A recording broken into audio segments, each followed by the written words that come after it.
اللهم صل وسلم وبارك على سيدنا محمد. صباح النور، صباح الامل، صباحكم نور موصول من عند الرسول. صباحكم تفاؤل كده ومليان سعاده. يلا فيديو جديد ويلا نشاط جديد بقى. طبعا انا رحت السوق ولقيت اللفت كده ابتدى ان هو يخلص. انا كنت جايباه ومخللاه بس بصراحه هو جميل، فلقيته هيخلص رحت جايبه شويه كده. طبعا مش هو ده كله اللي انا بعمله قدامكم، انا عملت كميه كبيره بس قلت ايه اعمل معاكم الشويه الاخر دول. جبته شلت العروش بتاعته كده وقطعته.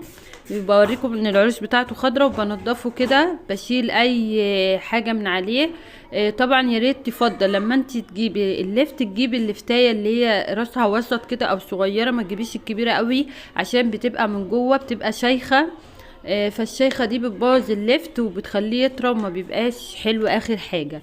فقطعت العروش كده وبنضفه على الحوض زي ما انت شايفه كده. طبعا مخليه فيه شويه عصوم صغيرين علشان انا بحب العصوم بتاعته. بعد ما نضفته بغسله كده بجيب الفرشه. بصراحه الفرشه دي جميله ومنقذاني في اي حاجه، جربوها يا جماعه والله اكيد موجوده عندكم. بصوا بغسل بيها كده لو طينه او اي حاجه بتنزل. الواحده اللي بلاقيها عليها طينه بستخدم الفرشه، بلاقيها نضيفه وبعملها بايديا كده زي ما انتم شايفين. طبعا الفيديو دوت كنت مصوراه وانا كان حواليا كذا حاجة بس قلت لازم اصوره معاكم.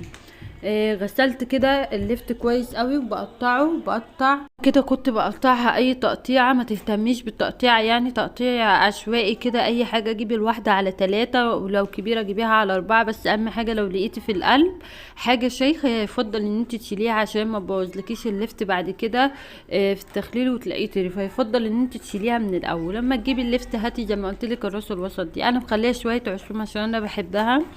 انا ورضوى مش كلنا يعني بنحبها، بس ايه انا مخليه شويه ما تتريقوش عليا بقى. لاني بحس ان اللفت ما بيبقاش لفته لما العصوم دي بتبقى موجوده معاه. كده انا غسلته كويس وبقطعه. بس بوريك انا مقطعه اي تقطيعات عشوائيه لان محدش هياكله معانا، احنا اللي هناكله في الاخر. وهحطه بقى كده في الحله كله وهنزله تحت الحنفيه وهعومه ميه. بس لقيت ان ايه مش عارفه اغسل كده فسبت الحله لما اتملت ميه. وبعد كده بقيت انزل كده غطشه في الميه كذا مره واطلعه وغسلته كذا مره عشان لو في تراب او اي حاجه من مكان السوق يعني. حطيته في المصفى لقيت المصفى مش شايله كله، رحت حاطه في واحده تاني علشان تكفي معايا اللفت كله ويصفي كمان الميه بتاعته لحد ما اجهز الحاجه. اغسل بقى الحله كويس قوي من مكان اللفت عشان لو في رواسب من التراب او اي حاجه. فضيه كله بقى مع بعضه في الحله كده وبعدين املحه. يعني حوالي بص تحطي له حوالي 3 4 معالق ملح كده. انا كنت بحط يعني راق وشويه ملح، راق وشويه ملح عشان ينزل الميه بتاعته. لان الميه بتاعته دي كمان لما بتنزل بعد الملح بتبقى ميه مالحه فبتستخدميها في التخليل بعد كده. حسيت ان الحله مش هتقضيني ومش هتكفي. جبت الصينيه اللي انتوا شايفينها دي اللي انا قلت لكم طلعتها من تحت السرير. لسه عندي حاجات مستخبيه هصور معاكم وهبقى اوريها لكم. وفضيت كده شويه ورشيت عليهم حبه ملح وهرجع افضي شويه كمان من الحله. يعني قسمتهم بصوا على الصينيه والحله علشان يقضوا معايا. اللهم صل وسلم وبارك عليك يا حبيبي يا رسول الله. بصي هو الموضوع مش متعب ولا حاجة والله. الموضوع مريح. كفاية ان انت هتاكلي حاجة انت عاملاها في البيت. انا جبت كده حوالي 3 قرون فلفل حامي. بقطعه تقطيع كده 3 4. يعني القرن بجيبه 3 أو 4. بصي هو مش الحرقية بتاعته مش بتطلع على اللفت ولا اي حاجة. بس انا بحس ان هو ايه يعني بيدي ريحة حلوة لللفت وكمان بيبقى كمادة حافظة ليه ان هو ما يطراش وكده. جربيها وقوليلي في التعليقات ايه رأيك فيها. بس اللفت صدقيني ما بيبقاش حراق. انا بحب اي مخلل اعمله احط معاه قرنين 3 فلفل حامي كده. بالعكس ما بيخليش الفلفل حراق. جبت العلبة بقى سبته شوية بعد ما نزل المية بتاعته. وجبت العلبة اللي انا هحط فيها اللفت بتاعي. قسمته على علبتين كده. ما عنديش كان عندي بطرمان ازاز بحط فيه والبطرمان ده اتكسر. فقلت يعني انا مش هاكل لفت، لا هناكل لفت طبعا. عندي علب زي كده فحطي فيها استخدمي اللي موجود عندك. وقسمته على علبتين.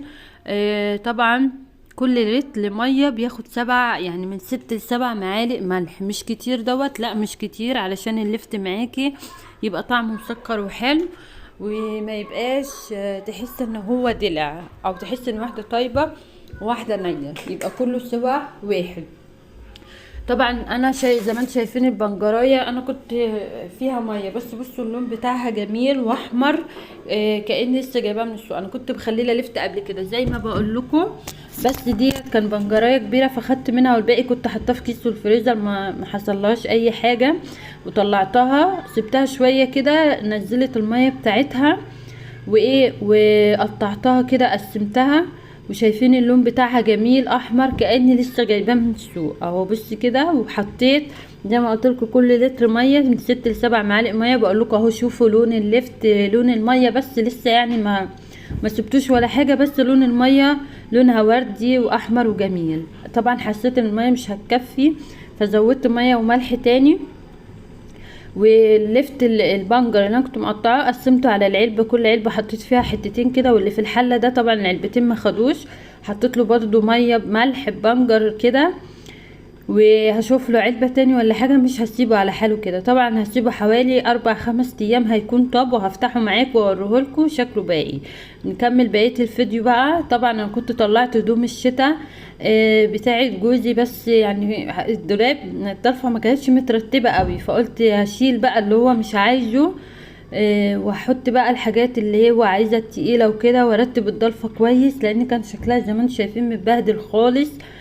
فقلت هرتبها معاكم كده، ونشاط وهمة بقى. ولو عندك حاجة اعمليها، واستعيني بالله مش رجيم كده، وادعي ليك ولعيالك ولحبايبك، ما تدعيش لنفسك بس. اهم حاجة ان انت تدعي لولادك ولجوزك ولاهلك واخواتك وكل الناس اللي انت بتحبيهم، عشان ان شاء الله ربنا يستجيب لدعواتنا، وربنا يملى حياتنا بركة ورزق. وتستغفري كده دايما وانت واقفه بتعملي اي حاجه زي كده، بتطبقي غسيل، واقفه على حب تغسلي مواعين، يا ريت تشكري ربنا وتستغفري، وان شاء الله ربنا يملى حياتنا بركه، ويمنع عنا كل حاجه وحشه وكل الم وكل وجع، ويخلينا حبايبنا يا رب. وربنا يجعلها سنه جديده عليكم مليانه فرحه وسعاده، وتفرحوا مع اولادكم واهاليكم يا رب ان شاء الله باذن الله. انا كده كنت بشيل الهدوم من على الشماعات، الشماعة اللي كنت بلاقي عليها هدوم جديدة كتيرة كنت بشيلها. طبعا شايفين سلوانات بيضة وبتاع وجلاليب بلدي وازدراهات، لان جوزي بيحب يلبس يعني ما بيكون قاعد من الشغل يوم اجازة رايح يزور عماته مثلا، رايح عند ولاد عمه كده، بيحب يلبس الجلاليب البلدي اللي هي الواسعة ديت. فانا كنت بحط كل جلابية مع السلوان ده اللي هو البنطلون الابيض مع سديرة على شماعة. ودخلت على هدوم الشغل، الشماعات عندي يعني باظت زي ما انتم شايفين، جابت اخرها، فكروني قولوا لي هات شماعات جديده لاني بنسى.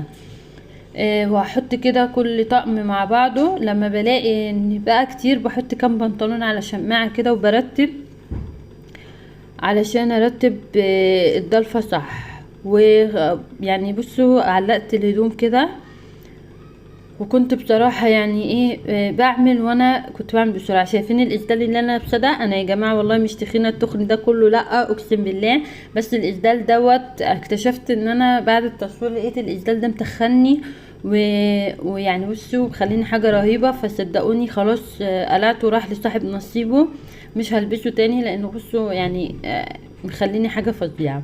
خلصت كده الهدوم اللي على الشماعات، نزلت على الرف من تحت مسحته كويس، وشلت المفرش ومسحت ونضفت، وبعد كده حطيته. وبرتب بقى الكلاسين اللي هي التقيله اللي بتلبس تحت الهدوم، وبناطيل الترنجات، الحاجات اللي هي الشرابات والحاجات دي ببقى حطاها تحت عشان تبقى سهله، ان مثلا ما يعوز حاجه يفتح الضلفه، يعني مخليه له الضلفه دي لوحده، يعني يبقى حاجته استخداماته، ما نقعدش ندور على حاجه نتنقر على حاجه، لا كل حاجه كده تبقى كل واحد حاجته كده في ضلفه لوحدها. والحاجات بتاعه البيت عامه بحطها تحت زي كده عشان تبقى يعني ما ادورش عليها كده. الفيديو بتاعنا يبقى خلص، ما تنسوش اللايك والشير، واستناكم في فيديو جديد. مع السلامه.